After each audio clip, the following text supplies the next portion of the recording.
Olá, está no ar mais um JR Entrevista. Eu sou a Tainá Farfan e hoje com a gente está o ministro das Comunicações, Frederico de Siqueira Filho. Ministro, seja muito bem-vindo ao JR. Olá, Tainá. Olá a todos os telespectadores. Obrigado pelo convite. Estamos aqui para falar um pouco sobre a nossa pasta nesses 90 dias à frente do Ministério das Comunicações. É uma alegria receber o senhor aqui. Ministro, não tem como a gente começar sem falar sobre um assunto que está movimentando o governo e o Brasil como um todo, que é o tarifaço anunciado por Donald Trump, que começa a valer a partir de hoje, inclusive. Como que o tarifaço, se é que impacta, né? Como que o tarifaço impacta as áreas que estão no escopo da sua pasta e o governo como um todo? Esse assunto está sendo tratado diretamente pelo Palácio do Planalto, na pessoa do presidente Alckmin, como também o ministro Haddad. A gente tem a expectativa, sim, que esse assunto seja resolvido nos próximos dias. A gente sabe que vai ser iniciado hoje esse tarifaço, mas a gente aguarda essas movimentações para que o nosso setor, os empresários do setor de tecnologia com fábricas no Brasil, que vão exportar seus equipamentos, possam também se beneficiar com essas negociações que estão sendo feitas. Nesse momento, o Ministério apoia a indústria nacional, tá? Os fabricantes, e que a gente aguarda os próximos dias para como isso tudo vai se comportar e assim a gente definir a estratégia junto com o ministro Haddad, como também com o vice-presidente Geraldo Alckmin. Ministro, agora eu gostaria de entrar um pouquinho mais a fundo na política. O senhor foi indicado pela União Brasil, mais especificamente pelo presidente do Senado, Davi Alcolumbre. Mas o União Brasil tem ensaiado deixar o governo. Na última semana, os ministros do União foram chamados para uma conversa com o presidente Lula. Eu gostaria que o senhor contasse para a gente como foi essa conversa, o que o senhor ouviu do presidente Lula nesse encontro.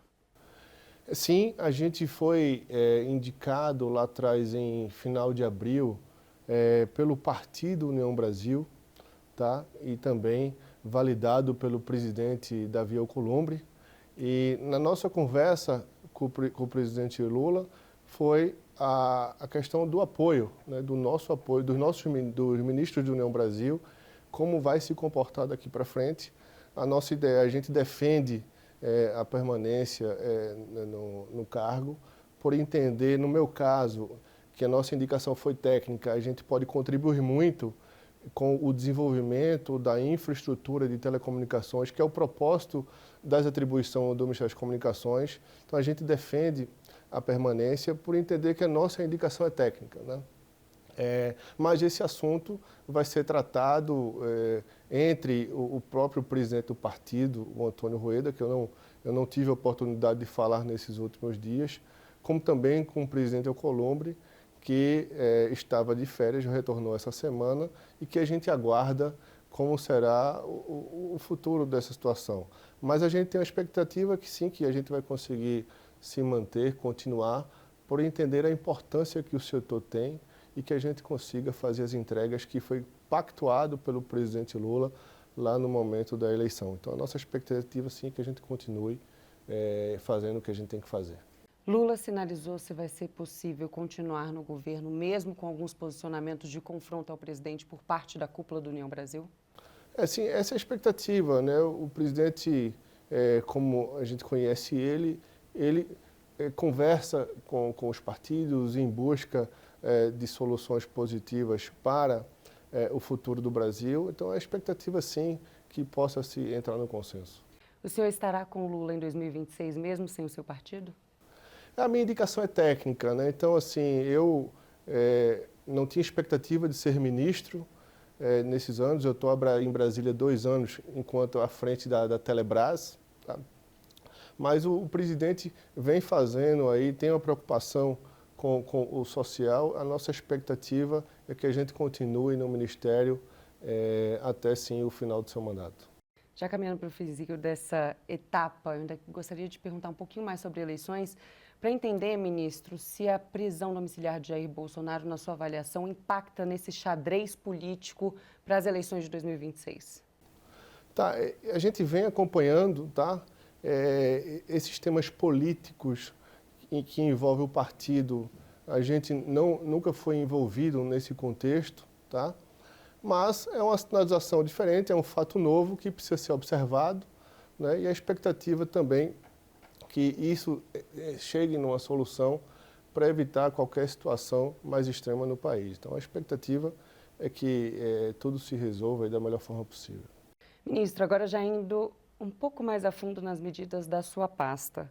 A PNAD mais recente apontou que o percentual das pessoas que acessam a internet por laptop chegou a 1/3 da população em 2024, ou seja, caiu bastante. Já o percentual de acesso à internet pela televisão subiu de 11% em 2016 para 53% em 2024. Isso representa uma mudança de comportamento da população brasileira mais vinculado ao consumo pela televisão? Sim, assim como a TV cresceu, os smartphones também cresceram. Então, muitas das vezes, o smartphone vem substituindo os computadores, tá? Isso mostra também o desafio do setor para que mais pessoas possam se incluir digitalmente, né?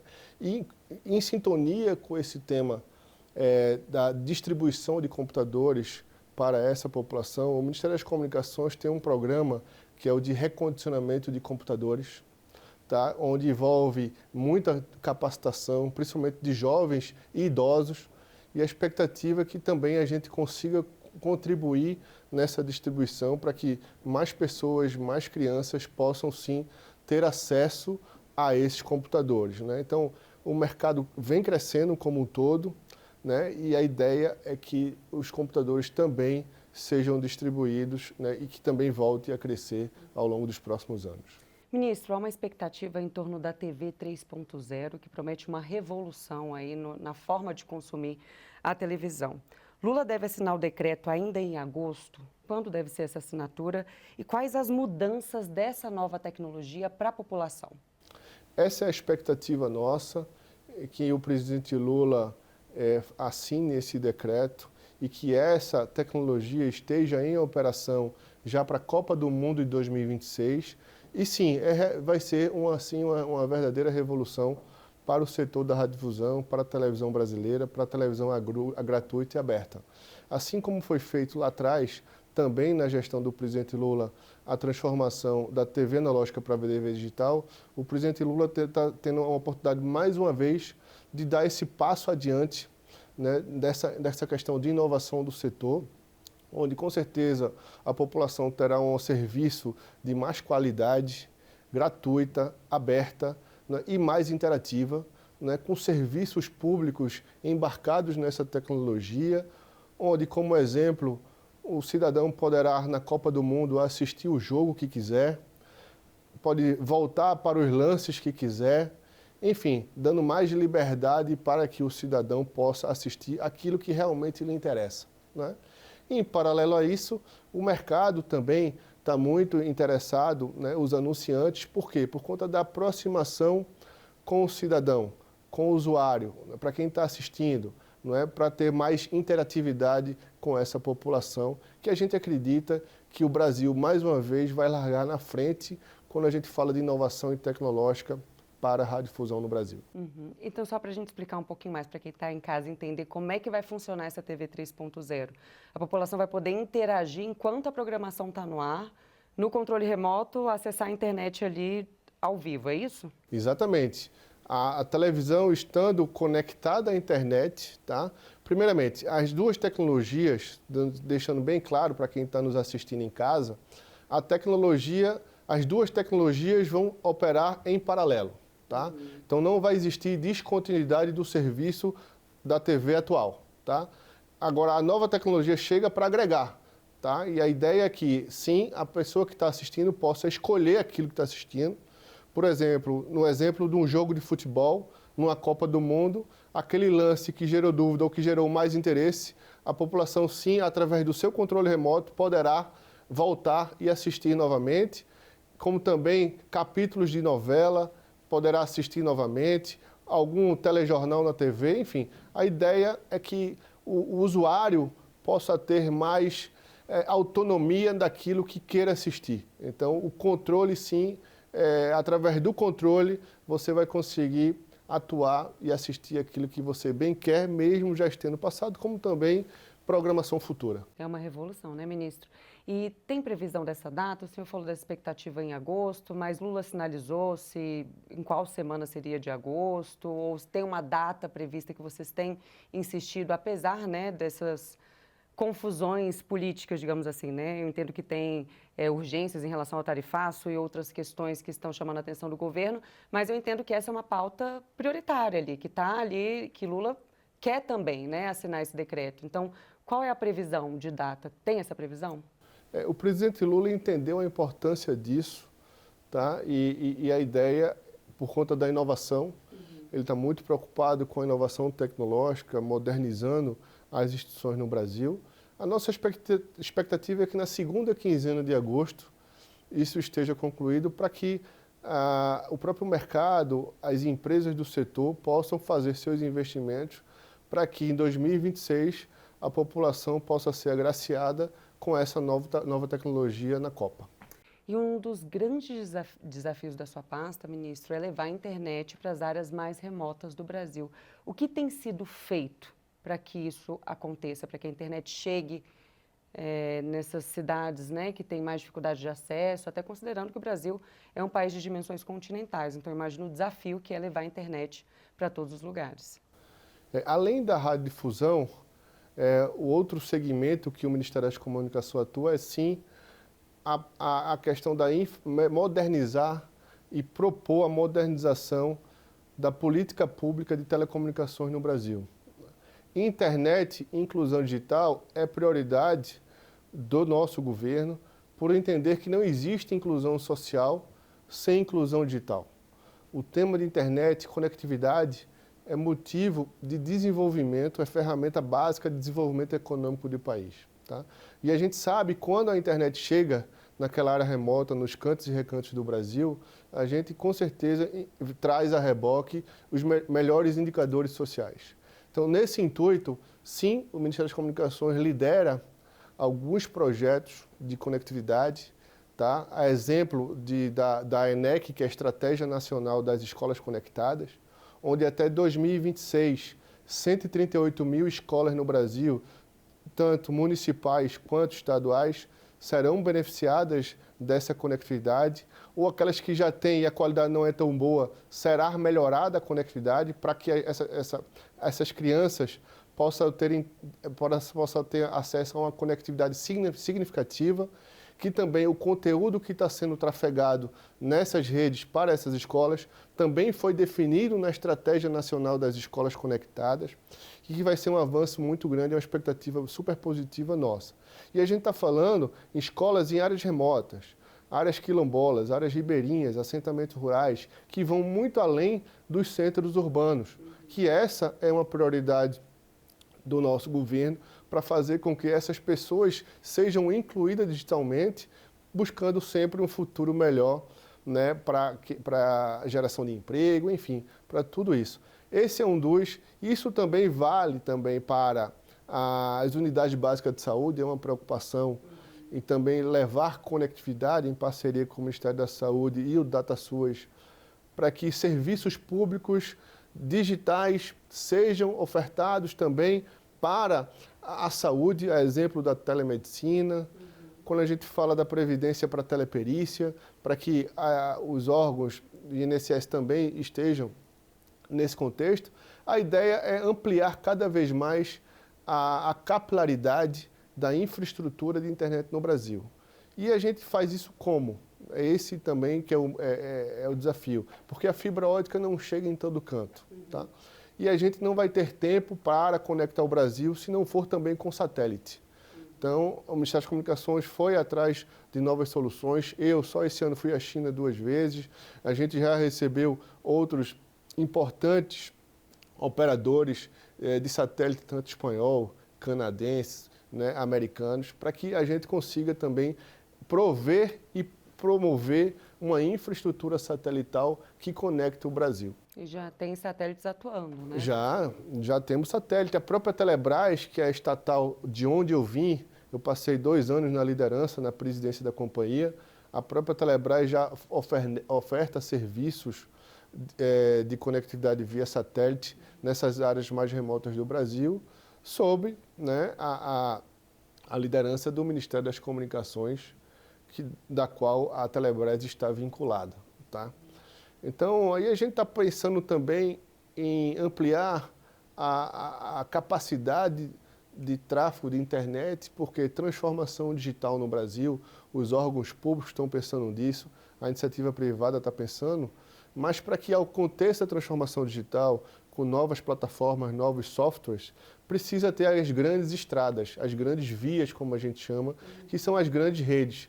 E é onde o Ministério das Comunicações está atuando junto às operadoras, tá, de telefonia, como também as novas entrantes, para que esse grupo de empresas possam se preparar para o futuro. Tá? Então, e vamos além.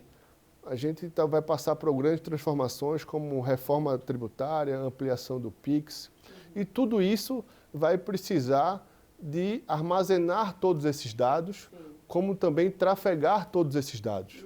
E para isso a infraestrutura de telecomunicações no Brasil precisa estar preparada para que todos esses serviços digitais, todos esses serviços públicos estejam disponíveis para a população. Eu percebo que esse é um esforço da pasta, mas que demanda uma parceria interministerial com os municípios, Sim, com os estados, com as empresas, com as né? empresas. Que é uma demanda da sociedade como um todo. Exatamente.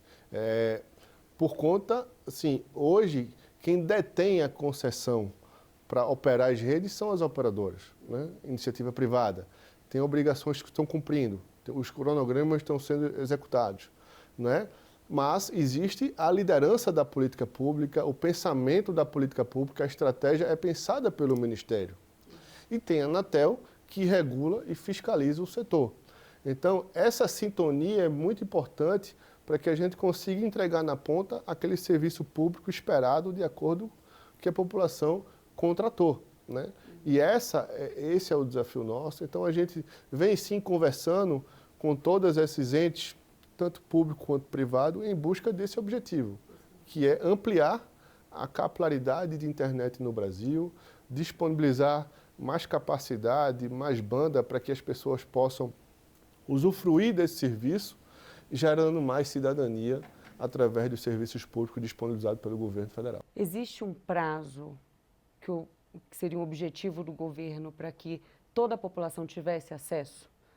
Uma data para isso? Ou o que seria possível, né, para levar a internet para toda a população, uma internet de qualidade para toda a população brasileira? Hoje, 85% da população brasileira já tem cobertura móvel disponível, né? Então, esses 15%, esse é o grande desafio.